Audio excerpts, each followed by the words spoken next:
Pada video pembelajaran kali ini kami akan memperkenalkan alat yang menggunakan Internet of Things yang diproduksi oleh guru SMK Negeri 2 Kolaka pada bulan Februari 2024. Bersama guru pembelajar kita, Ibu Devi Noviani Badarat ST.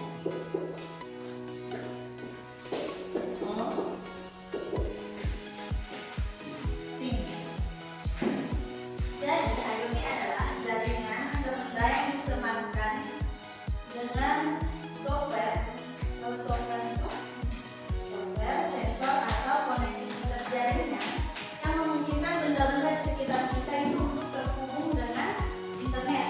Jadi kita bisa mengendalikan benda-benda yang ada di sekitar kita menggunakan internet dari jarak jauh. Dan juga kemudian dari sensor-sensor yang telah kita pasang tersebut, kita dapat mengambil data-data dari sensor tersebut untuk dikirimkan ke cloud. Nah, kemudian apa contohnya dari Internet of Things? Salah satu contohnya itu yang pertama ada smartphone. Contohnya yaitu lampu bisa kita kendalikan dari jarak jauh menggunakan HP kita sendiri. Kemudian yang sedang berkembang sekarang yaitu smart farming atau pertanian pintar. Dengan menggunakan IoT kita bisa memantau, mengontrol dan mengendalikan semua alat-alat yang kita pasang pada pertanian itu dari jarak jauh dan itu lebih efisien. Ada 3 komponen utama IoT yaitu sensor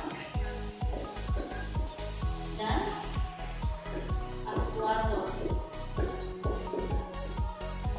Yang kedua ada device.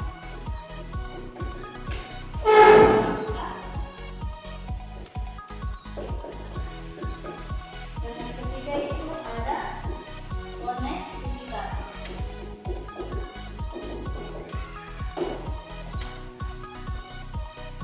Nah, sensor sendiri ini fungsinya untuk menghitung gejala fisik yang ada pada alat. Contohnya itu sensor DHT22. Sensor DHT22. Nah, ini itu salah satu jenis sensor yang dapat mengukur suhu dan kelembaban udara.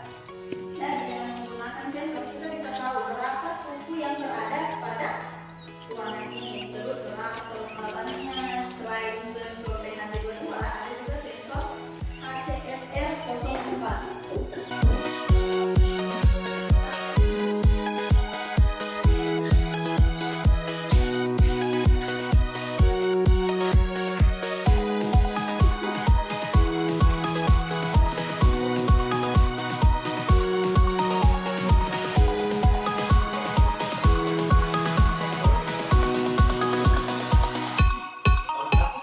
IoT penerapan IoT dalam kehidupan kita sehari-hari yaitu ada smart farming atau pertanian pintar. Nah, di sini kita punya salah satu contoh dari smart farming, tapi masih dalam bentuk prototype. Nanti ketika berhasil prototype-nya, kita akan kembangkan langsung ke bagian pertanian. Nah, di sini kita mempunyai beberapa sensor. Yang pertama ada sensor soil moisturizer atau kelembaban tanah. Apa fungsinya ini? Yaitu untuk mengukur kelembaban tanah, apakah dia lembab atau kering. Kemudian bisa dilihat di sebelah sini ada yang mau lihat?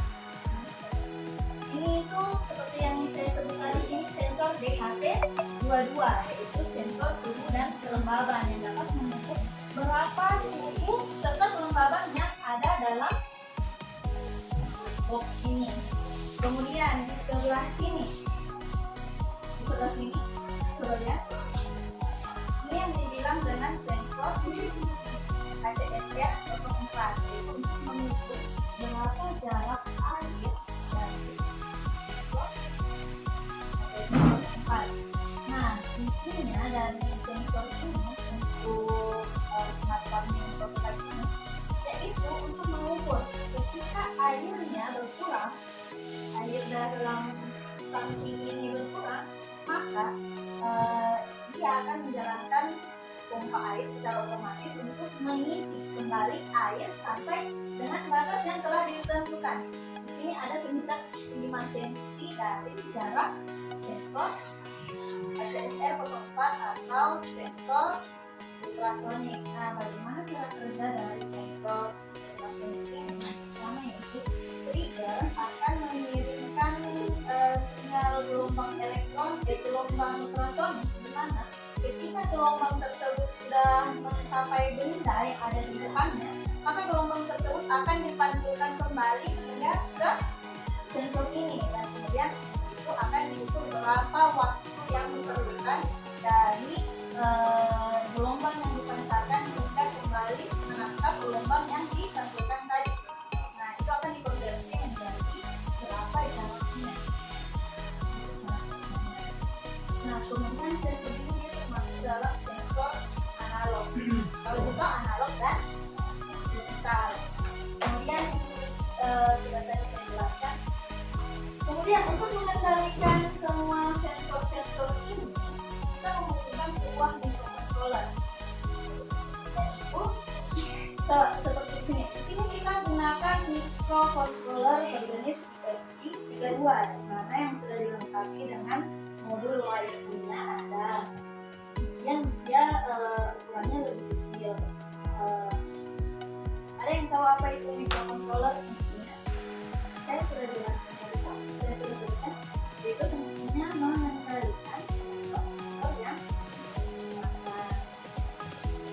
Kemudian di dalam microcontroller ini sudah terdapat dengan CPU serta memorinya.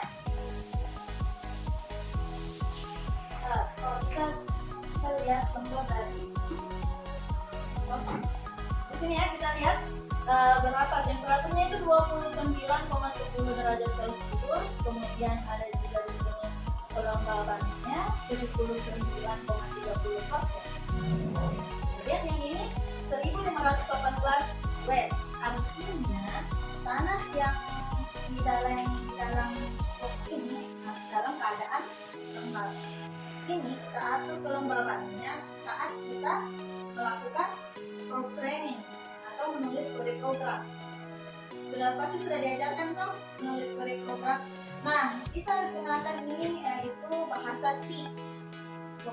Kita tulis kode programnya di laptop, kemudian kita sesuaikan dengan kebutuhan kita masing-masing. Contohnya itu kalau di sensor kelembaban ini saya atur kalau kelembabannya di bawah 2000 artinya tanahnya lembab, dan ketika sensor mendeteksi kelembabannya di atas 2000 artinya tidak kering.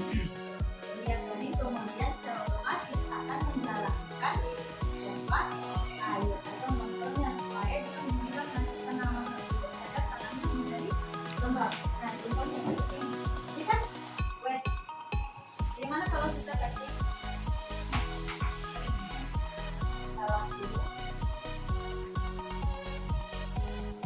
Ini seperti ini. Soil, mixture, sensor drop.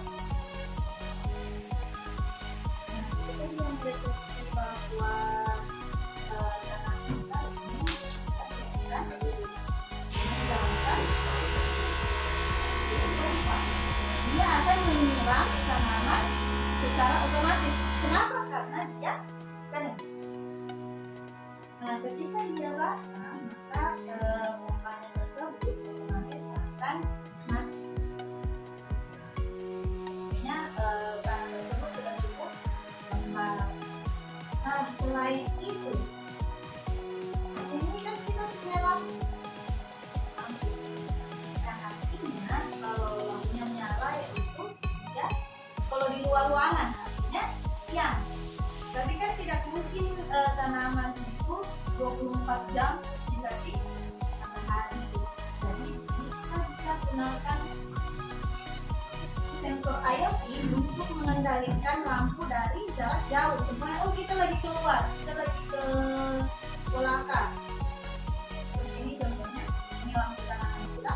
Penjelasan dengan saya mengenai IoT atau ini serta beberapa contoh penggunaan penggunaan dari IoT yaitu smart farming yang merupakan produknya serta beberapa penjelasan tentang sensor-sensor yang ada. Saya harap dengan penjelasan yang saya berikan kalian bisa lebih memahami apa itu IoT dan bisa tertarik untuk mengembangkan dan belajar di bidang IoT karena untuk ke depannya IoT ini akan semakin berkembang dan semakin perlu untuk kita hari-hari. Saya juga demikian. Terima kasih. Assalamualaikum warahmatullahi wabarakatuh. Selanjutnya, alat ini menjadi prototipe media pembelajaran siswa-siswi apakah kalian pertanian. sudah mengetahui apa yang dimaksud microgreens? Nah, teman saya Rahmat Hidayat akan menjelaskan apa itu yang dimaksud dengan microgreens. Ya, jadi microgreens itu memiliki dua kata ya, yakni mikro dan juga green. Nah, seperti diketahui mikro itu adalah kecil dan juga green. Green itu ya hijau atau biasa juga berkaitan langsung juga dengan tanaman. Dengan kata lain, microgreens itu artinya tanaman kecil. Nah, apa sih keuntungan atau kelebihan microgreens ini dibandingkan dengan tanaman-tanaman lainnya? Nah, microgreens ini itu memiliki kelebihan, yakni yang pertama itu nutrisinya lebih tinggi dibandingkan dengan tanaman yang ditanam di lahan. Yang kedua, microgreens ini itu bebas dari pestisida. Kenapa? Karena ia tidak ditanam di lahan, melainkan di tempat yang seperti ini ya. Kemudian yang ketiga, microgreens ini itu pertumbuhannya lebih cepat dibandingkan dengan tanaman-tanaman yang ditanam di lahan. Ya, dan juga yang keempat, sudah pasti harganya juga lebih mahal dibandingkan dengan tanaman yang ditanam di lahan. Kenapa? Karena pertama, nutrisinya lebih tinggi, bebas dari pestisida,